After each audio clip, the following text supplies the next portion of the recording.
It's that time of year again. Today we're dropping the all-new Galaxy S24 Ultra and comparing it side by side next to the iPhone 15 Pro Max. Round number 1, backdrop. 3, 2, 1.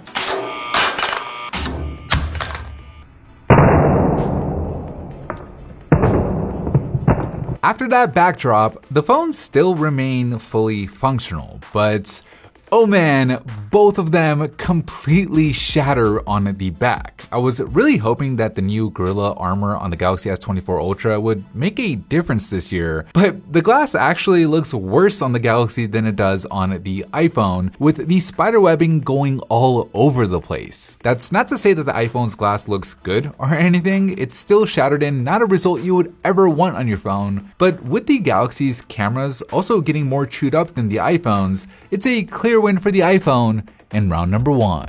Round number 2, corner drop. 2, 1.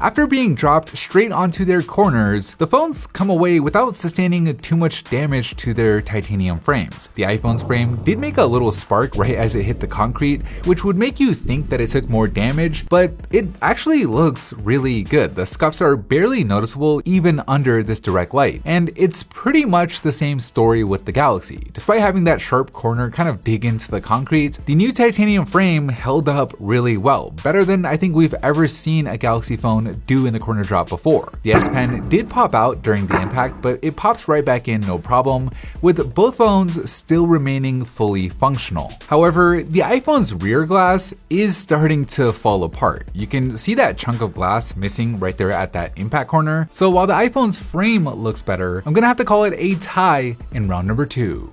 Round number 3, face drop. 3, 2, 1.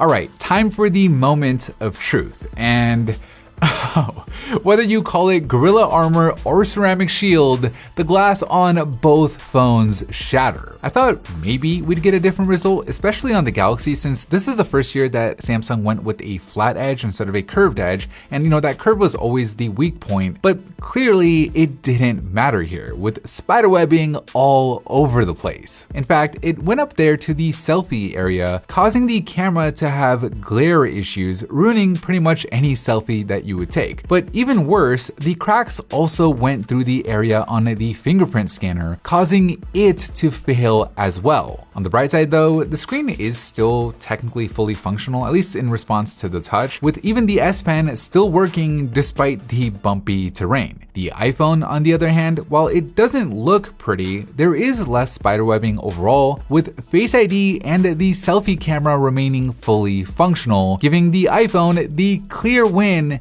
in round number 3. Bonus round. Alright, so with both phones still operational, we move on to the bonus round, where due to popular demand, we're bringing back the 10 drop format, dropping each phone onto steel up to 10 times to test their impact and shock resistance. In 3, 2, 1.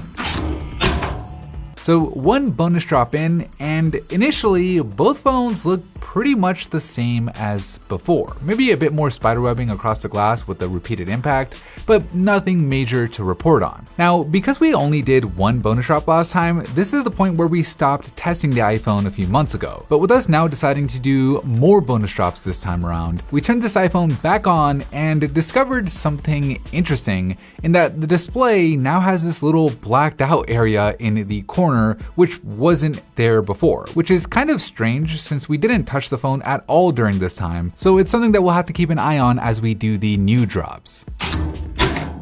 Oh man, so after the second bonus drop, the iPhone's display takes another hit, with this pink vertical line going up its screen. The damage in the corner still remains the same, but so far it's not looking good for the iPhone, while the Galaxy on the other hand is still going strong, so we'll keep on going.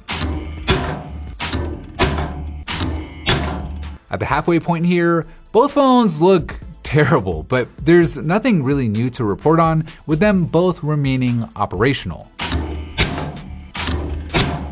Okay, so we definitely saw something happen there with the iPhone, with the screen just going completely white. We can't even turn the display off even when we're pressing the power button, and obviously everything remains unresponsive to the touch. You can actually see it happen in the reflection in this slow-mo clip, with the white screen starting at the top and then trickling down to the bottom. It's pretty crazy, but either way, the iPhone is no longer operational, so we're gonna stop dropping it since it technically failed. However, the Galaxy does seem to be working just fine. So for that phone, we're gonna keep on going.